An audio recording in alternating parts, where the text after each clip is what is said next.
Կովկաս հյուրանոցային համալիր, լիարժեք հանգիստը երաշխավորված է, հեռախոս 060 50 11 77։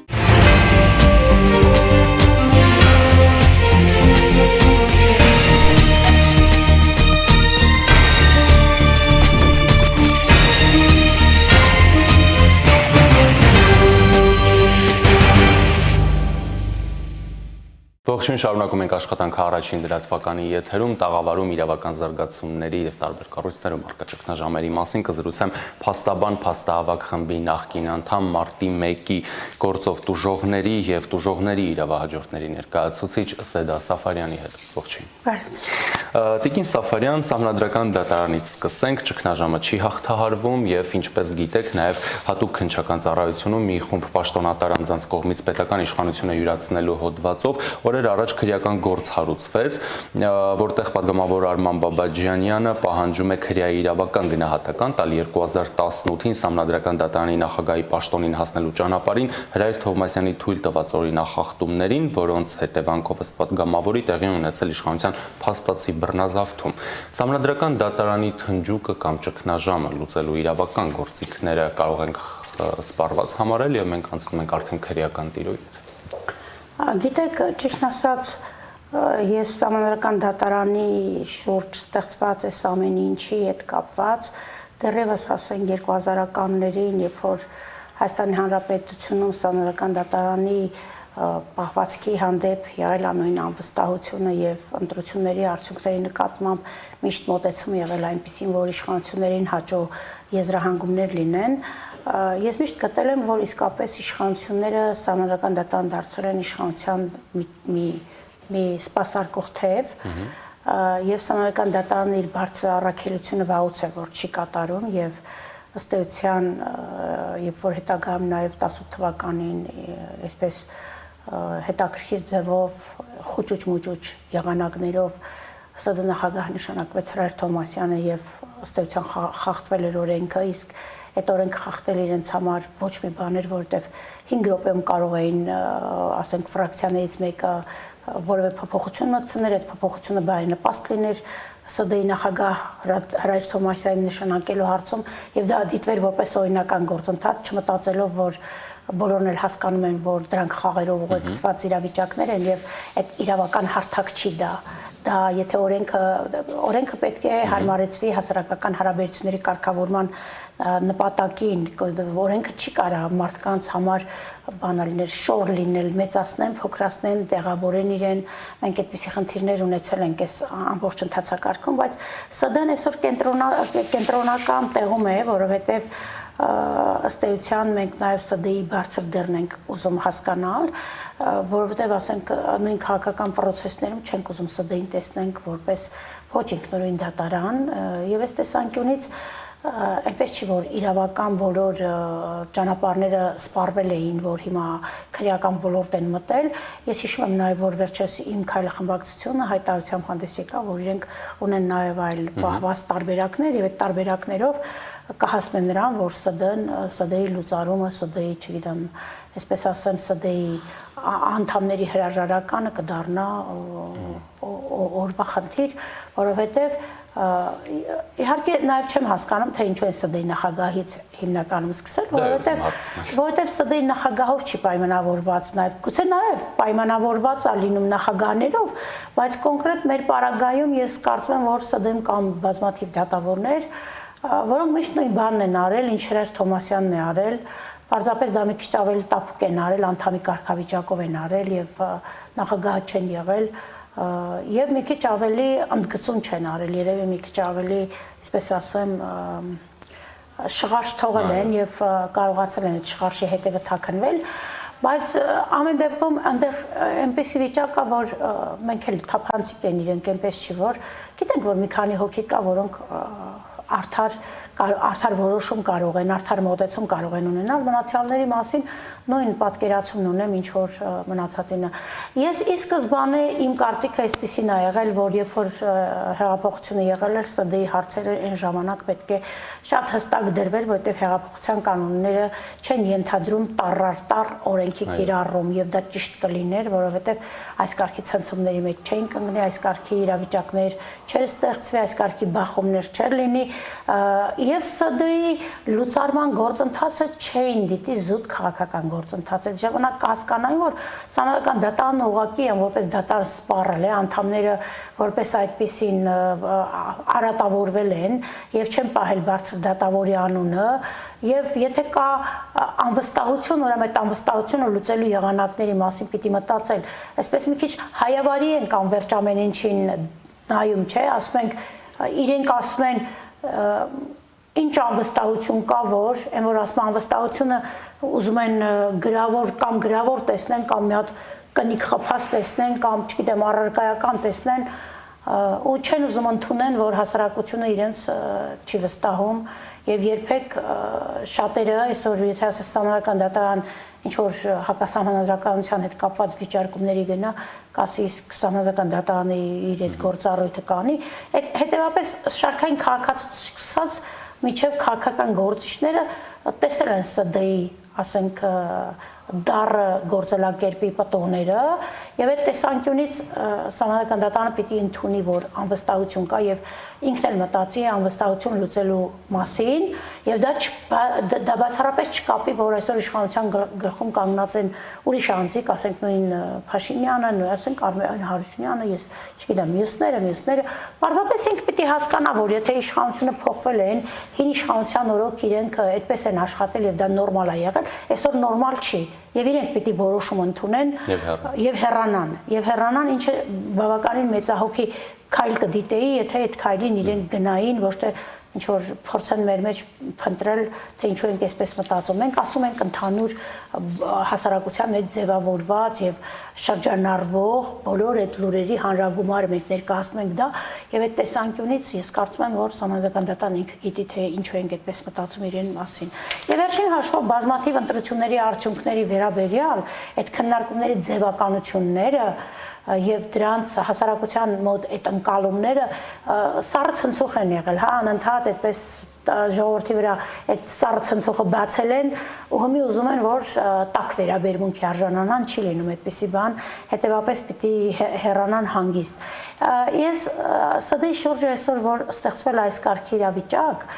նաեւ եւ ասում ենք հատուկ քննչական ծառայությունում հարուցվել է քրեական գործով քննություն է տանում,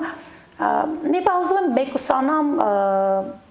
որ ասենք մի քայլ են արել, որը ձախողվել է։ Ես ուզում եմ հատուկ քննչական ծառայության գործողությունները դիտել մեկուսի, հա, ասենք այնպես չի, որ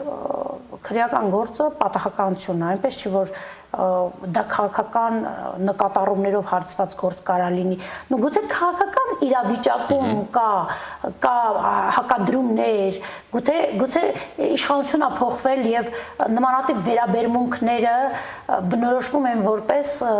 նոր իշխանությունների կողմից, չգիտեմ, բայց մի հատ վերանանք, այս նոր իշխանությունա թե հին իշխանությունա, զուտ մտածում ենք այսպես, կատարել են արարք, որը քրեորեն հետապնդելի է, թե չեն կատարել, ուղղակի իրենց հետապնդում են։ Այս դաշտում պիտի նայենք, որովհետև եթե նախորդ իշխանությունների բարի կամքը եղել այն, որ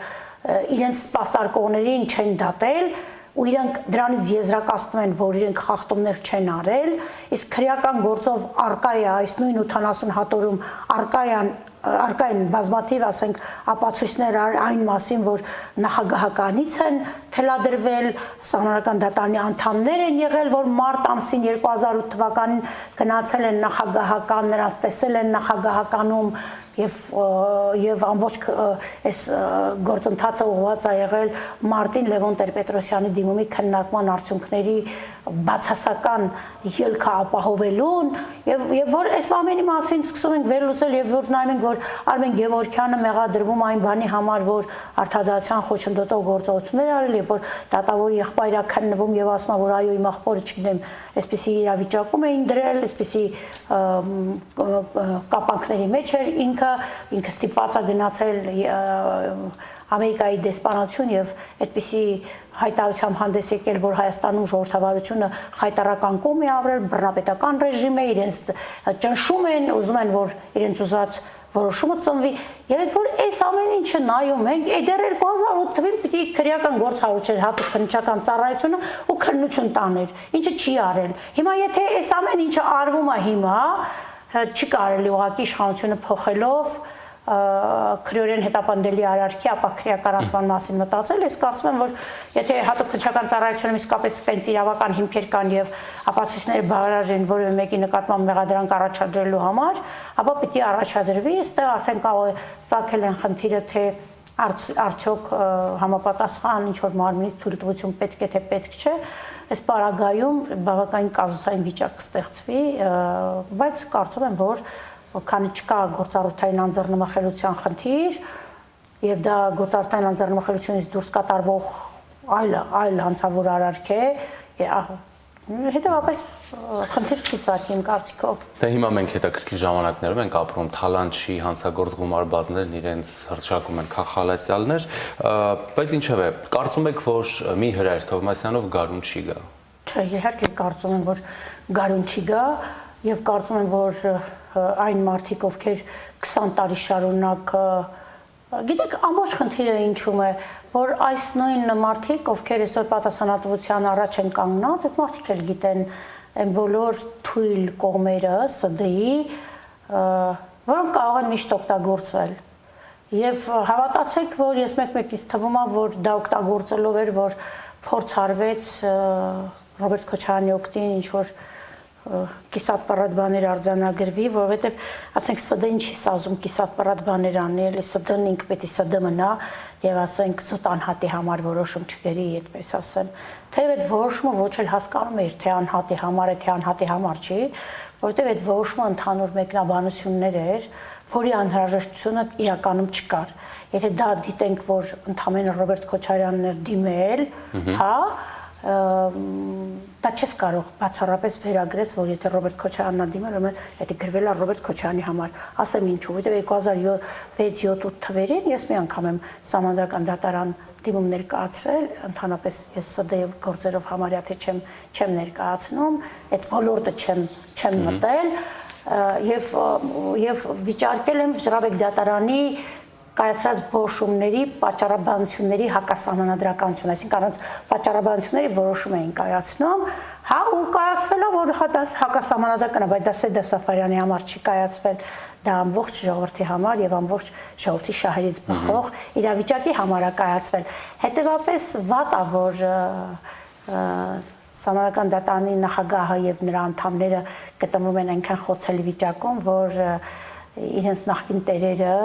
կարողանում են, այսպես ասեմ, թե հիմա ինչ օրինական եւ անօրինական ճանապարհներով կարողանում են վերցնել մի բան, որը կարա եւ զայրացնի ամբողջ ժողովրդին, ինչու՞ չէ, իսկ ինչու՞ չպիտի զայրանան, որ ինչու պիտի ռեակցիա չունենա ժողովուրդը։ Ես հիմա էլ եմ ուզում հասկանալ այդ մարդկանց, որոնք ասում են, այ գիտեք, այդ որոշումից հետո սկսվեց դա չէ, մինչև այդ որոշումն էլ էր խոսք գնում, որ Սահմանադրական դատարանը ճգնաժամ է ապրում, ինչին իհարկե իրանք չեն ընդունում, այդպիսի բան չեն ընդունում, դե չգիտեմ ճգնաժամն ինչպես են հասկանում եւ հավատացեք, որ կարող է ճգնաժամի բանը կարգավիճակը ու իրավիճակը ես ուրիշ մեկնաբանում իրենք լրիվ պայծառ գույներով ներկայացնեն ամեն ինչ։ Դա ինչպես վերջի 10 Եվ դա կապ չունի, ես ուզում եմ միշտ ամեն ինչ գնահատվի, թե ժողովուրդը ինչպիսի վերաբերմունք ունի այդ մարմինների նկատմամբ, որովհետեւ իրենք այդ ժողովրդի սպասավորներն են ըստ էության, եւ այսօր իմ ու մի քանի հոգու կարծիքը դա դեռ ամբողջ կարծիք չի այդ առումով։ Հավատացեք, որ կարևոր է ժողովրդի կարծիքը։ Ես հիշեցնեմ, որ այս գործով որպես կասկածյալ է ներգրավել ազգային ժողովի նախկին նախագահ Արա Բաբլոյանը, ինչպես նաև ազգային ժողովի աշխատակազմի նախկին ղեկավարի տեղակալ Բաբայանին է մեղադրանք առաջադրվել։ Սահմանադրական դատարանը այս կազմով, այս լիազորություններով շարունակում է պահպանել Մարտի 1-ի քրեական գործին միջամտելու հնարավորությունը։ Ասեմ, որ եթե այս կարգի զարգացումներ չլիներ, ամբողջ հանրության մեջ հետաքրքիր ձևով շրջանառվում էր, որ Սահմանադրական դատարանը մտադրություն ունի անձեռնմխելիության վերաբերյալ բացարձակապես դրական եզրակացություն տա եւ նոր դրանից հետո ինքը կգնա թե կմնա կարեւոր չի, դա էլ է տարբերակ իհարկե, որտեղ ասենք այնպես չի, որ մենք չենք հասկանում, թե ոնց կարան ծնվեն այդ կարգի վճիրները, այն էլ տենց շատ ակնհայտ անարդար վճիրները եւ հավատացեք, որ դեռևս պահպանվել այն վտանգը, որ ՍԴ-ն կարա այսօր խոսքը միայն չվերաբերվում մարտի 1-ին, բոլոր այն գործերով, որոնցով ինքը արմատական կապեր ունի, շատ ամուր կապեր ունի հին իշխանությունների հետ, բոլոր գործերով ինչքան որ տեղ ունենա օգնելու այդ մարդկանց, ինքը օգնելու է։ Սահմանադրական դատարանը այդպես տրամադրվածություն ունենալու է, որովհետև հավատացեք, որ իրականում երբ որ խոսում ենք, ասում ենք նշանակվել են այսինչի կողմից, նշանակվել է, մենք հասկանում ենք, որ մեկ կողմից պիտի նշանակվեր, դա միայն դա բավարար չի, որ մենք արձանագրենք, որ դա անպայման անարդար նշանակում է եղել։ Կարող նշանակումն անարդար չի եղել, բայց այդ տարիների ընթացքում այդ մարդուն այնպեսին են դարձրել, այնքան ենթարկելի են դարձրել եւ այնքան կոզրեր են հավաքել, այնքան իր վրա դոսյաներ են հավաքել, որ այդ բոլորը խանգարում են կոնկրետ ՍԴ-ի անդամին կամ այդ պաշտոնյային, որպեսզի ինքը ձերբազատվի դրանից ու կարողանա օրինական գործընթացներ անել։ Խնդիրը սրա մեջ է։ Խնդիրը նրա մեջ չի։ Մենք մեկ օր ասում ենք, գիտեք, հին իշխանության օրոք նշանակվածներ են, սա այն մոտիվացիայով չենք ասում, որ գիտեք, քանի որ մենակ դա է։ Մենք ասում ենք, որ նշանակելը, ամբողջ այդ ընթացքում քեզ հսկելը, ամբողջ այդ ընթացքում քո կյանքը դժոխք է սարքել ու քո դժոխք ձեռքերով ազգի կյանքն է դժոխք սարքել ու դու այլևս սպիտանի չես, դու չես կարա, ոչ քեզ է սպիտանի, ոչ երկրին է սպիտանի։ Ես անկեղծ եմ ասում, ես շատ իրանց եմ խղճում։ Ես զարմանում եմ ուղղակի համառորեն ինչու են նստել այդ աթոռին, երբ որ գիտեն, որ ցանկացած իրավիճակում իրենք չեն կարա օբյեկտիվ որոշում ընդունեն, օբյեկտիվ ելք որոշել։ Անմեղսունակ չեն, չէ՞ նրանք։ Չէ, հարց անմեղսունակ չի, անմեղսունակ չեն, շատերը նաև խելացի են, ասենք իրենց վրա աշխատել են, այնպես չի, որ ես շատերի մասնագիտական ձեռնահասության խնդիր եմ առաջ քաշում, այո, ասենք որոշումներ կար, հատկապես ասենք նույն Գագիկ Հարությունյանի օրոք, որոնք շատ սիրուն դա որոշումներ են, դու կարդում ես, գրագետ որոշումներ են, բայց նրանք ասենք բացառիկ բնույթ են կրում, ասենք երբ որ ինքը որպես ՍԴ կաշկանդված չի եղել որևէ ասենք կարգի ակտ արձակելով, դու տեսնում ես, որ այդ ակտում բարձր որակի մասնագետներ կան, բայց երբ որ տեսնում ես, որ ինքը ուզել է, որ այսպես ասած մուխլեժանի մեկի օգտին ինչ որ բան անի, ու դու այլևս այդ դատարանին չես հավատա, հո այդ դատարան նրա համար չէ, որ 100 գործից 3-ը օբյեկտիվանի կամ 10 օբյեկտիվանի 90-ը իօքուտ չգիտեմ ում անի, համակարգի անի ու չգիտեմ ինչի անի։ Ուզում եմ ասել, որ մեր սահմանական դատարանը երբեք անկաշկանդ չի եղել, երբեք էլ նույն երկու անգամ ես իմ եղբոր գործով Ստյոպան թիվ 1 ընտրատարածքում ավանում է ընտրություններին մասնակցել եւ մենք ակնհայտորեն կեղծիքներ ենք ներկայացրել, ակնհայտ փաստեր ենք ներկայացրել ու շատ հանգիստ, շատ արագ լուծում ատրվել այդ հարցերին եւ մենք հասկացել ենք, մենք կոնկրետ ես շատ լավ եմ ճանաչում, թե ինչպիսի վերաբերմունք կարելի ունենալ այդ դատարանի նկատմամբ, որովհետեւ ինքս տեսել եմ դա։ Նոյեմբերի 5-ին մարտի 1-ի գործով անջատված մասով մեղադրյալ Ռոբերտ Քոչարյանի դատական նիստն է սկսվում։ Ինչ են խոսում կուլիսներում, Քոչարյանը դեռ էլի է պարկելու վիրահատական սեղանին։ Եթե այդպես նայենք, տարաբնույթ բաներ խոսում են, որ ամեն ինչ կանի, որ նիստի չգա, ես չգիտեմ դրանք ճիշտ են, ճիշտ չեն, ամեն դեպքում ովքեր են դա հասարակության բերանը գցում, ինչու են այսպես շրջանառում, ուզում են տրամադրություն շոշափեն, թե ոչ, այդ իսկ պատճառով տեսնենք առաջկա նիստերը կսկսվեն, մենք կհամոզվենք, որ էլի մի ելք կգտնեն այս գործը չսկսելու մեղադրական եզրակացությունը հնչեցնելու, խոչընդոտելու, դրա շուրջ կողմերի դիրքորոշումները լսելու, իսկ հետագայում նաև ապացույցների հրապարակումներ կատարելու հանգամանքները որքան ուշ է, քան իրենց համար լավ։ Այս առումով դժվար է ասել, թե ամսի 5-ին ինչ կկատարվի։ Մարտիրոնքների Եվրոպական դատարանի կողմից Սահմանադրական դատարանի մասն է խոսքը գործողությունների ցանկացած որոշում կարող է որևէ ձևով անդրադառնալ։ Ես չեմ կարծում, որ ՍԴ-ն կայացնի այնպիսի որոշում, որը արմատական փոխի գործի ելքը։ Չեմ բացառում, որ աննշան ինչ-որ բան կարող է արձանագրվել, բայց դա բովանդակային ազդեցություն չունենա գործի ելքի վրա, որովհետև ինքս վստահ եմ, որ Եվրոպական դատարանում շատերը Ռոբերտ Քոչարյանի իշխանության տարիներին տեղ ունեցած ապօրինությունների վերաբերյալ բազմաթիվ գործեր են լսել տարբեր ոլորտներում։ Եվ հիմա էլ վճիռներ են Եվ մարտի 1-ի հետ կապված, եւ մարտի 1-ի հետ չկապված, եւ հանրային, այսպես ասած, սեփականազրկման ունես, զրկման է սեփականության իրավունքի նկատմամբ ունեցած վերաբերմունքի լի շատ բռնությունների ամենատարբեր բռնապետական բռնությունների վերաբերյալ գործեր են լսել։ Ինձնից 3 հատ գործ վերաբերվել է իր ժամանակահատվածին Արմեն Պողոսյանն ընդդեմ Հայաստանի, Անահիտ Բաղդասարյանն ընդդեմ Հայաստանի, Նարվալյանն ընդդեմ Հայաստանի, Գրիշա Վիրաբյանն ընդդեմ Հայաստանի, սրանք բոլորը այդ օրերին, այդ տարիների փայլուն բռնության դրսևորումներ են եւ բաժիններում անհսկելի ապօրինի բռնությունների կիրառման պայմաններում վերցրել են սարսափելի ցուցմունքներ, որոնց անգամ Եվրոպական դատարանը, պատկերացրեք, Եվրոպական դատարանը գնահատման ոլորտ երբեք չի մտել, բայց Նալբանդյանի գործով անգամ կասկածի տակ է դրել առաջ քաշած վարկածը սպանության։ Այսինքն այնպիսի գործեր ենք ուղարկում, որ այն կողքի դիտորդը անգամ արժանահավատ չի իր համար հնչում, որ այս ինչ եք ասում, այս ոնց կարա sense բան լինի, ասենք, այս ինչ եք գրում, այս որ դառնա, մոտավոր այս վիճակն է Հայաստանում եղել 2000 մինչև 15-16-17 թվականների իրավունքի բանը զարգացման առումով մենք իհարկե շատ ցավում եմ, որ այս վիճակում ենք, որտեղ մենք ունենք քարացած մտածողություն եւ եթե այսպես մենք շարունակենք, հաստատ մեր իրավական համակարգում լուրջ փոփոխություններ տեղի չունենա, որովհետեւ ասենք հիմա մի քիչ առաջ նորից եթերում էի եւ խոսքը գնում էր ինչպիսին է մեր նախաքննական մարմինը, իրավական համակարգը, ինչպիսին է մեր մոտ, իհարկե վատ վիճակում է եւ ցանկալի է, որ այդ փոփոխությունները արագ ու հրատապ լինեն ու մեր մտքի թռիչքը մի քիչ կարողանա տարբեր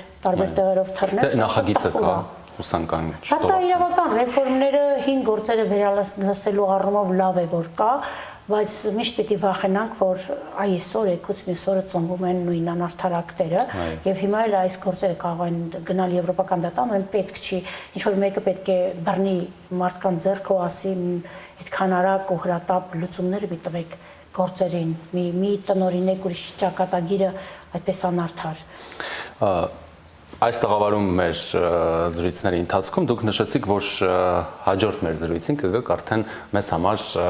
նոր ինֆորմացիա մարտի 1-ի քրեական գործի վերաբերյալ, ինչ նոր ինֆորմացիա կա, որը արժանի է հրապարակման։ Գիտեք, քրեական գործով ես չգիտեմ, իհարկե դուք 80 հատորից ինչքանը գիտեք, ինչքանը չգիտեք, բայց ամեն ինչ էլ երևի թե ինչ էլ որ հրապարակվի ձեր համար հավատացեք նորություն կլինի։ Այսինքն մի թեւով նորություն կարող է չլինի, բայց առարկայական, որ այդ անձիկ անցել են այդ բովերի միջով, կոնկրետ կտեսնեք, որ համակարգը ամբողջովին թաթախված է եղել արյան մեջ եւ շատ դժվար է եղել այդ համակարգում մաքուր մնալը, ասենք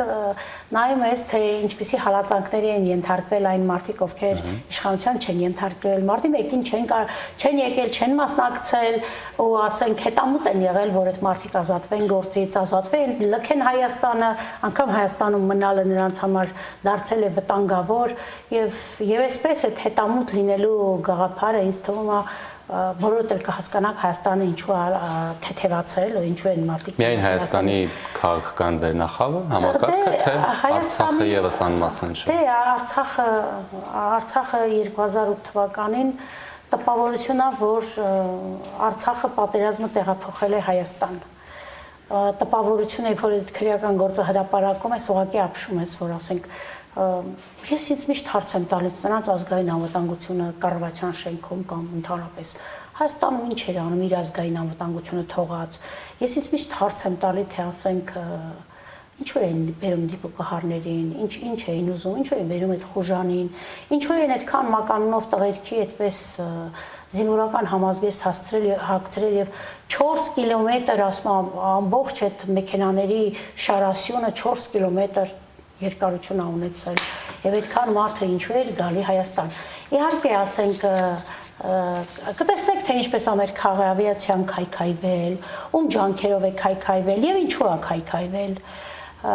Եվ կզարմանաք, որ դեռ 97-98 թվականներին Հայաստանի վարչապետ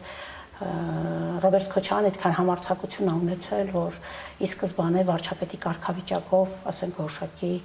առաջարկներ անել քաղավիացիայի հետ կապված։ Կտեսնեք, որ դրանում նրա մատը եւս խառն է։ Իհարկե, ամեն ինչի մեջ մատը խառն է, ասենք նույն իրեն մտերիմներն են այս կարգի ցուցմունքներ տվել, այնպես չէ որ հերավոր մարդիկ են ցուցմունքներ տվել։ Եվ ուզում եմ ասել, որ ինչ էլ խոսենք մարտի 1-ից, հաստատ վստահ եղեք, որ յուրաքանչյուր ցուցմունքի հրապարակման մեջ դուք նոր միտք տեսնելու եք, որովհետև այդ նոր միտքը նախ ձեր ուշադրությունը գրավելու այն տեսանկյունից, որ ինչպես կարող էր պետության մեջ անօրեն ապրել եւ անօրինականություն գործելը դառնալ մասսայական ապրելակերպ եւ նաեւ ուզում ես հասկանալ թե ինչու, իսկ որ նայում ես թե մարտի 1-ից հետո ինչ կարգի վճարներ, ինչ կարգի մեքենաներ են նվիրվել, ինչ կարգի փողեր են տրվել, ինչ կարգի հարստացած են մարդիկ այս կամ այն կողմ գնացել եւ ասենք նույն Ղարաբաղ մարդը հարստացած գնում է ու ասում բոլորը զարմացել են թե այս ինչ եղավ մարտի 1-ին գնաց հարստացած հետ եկավ։ Ես ուզում եմ ասել, որ իհարկե առաջիկայում եւ որ սկսվի արդեն ապացույցների հետազոտումը, մենք մի փոքր առաջ կանցնենք, որոշակի բաներ կսկսենք ավելի ընդարձակ ասել, իսկ հիմա նկատի ունենալով այն հանգամանքը նաեւ որ այս ամեն ինչը ինչ որ ասում եմ շատ, ասենք ես գիտեմ որ լսում են, կենտրոնանում են, թիրախավորում են մարդկանց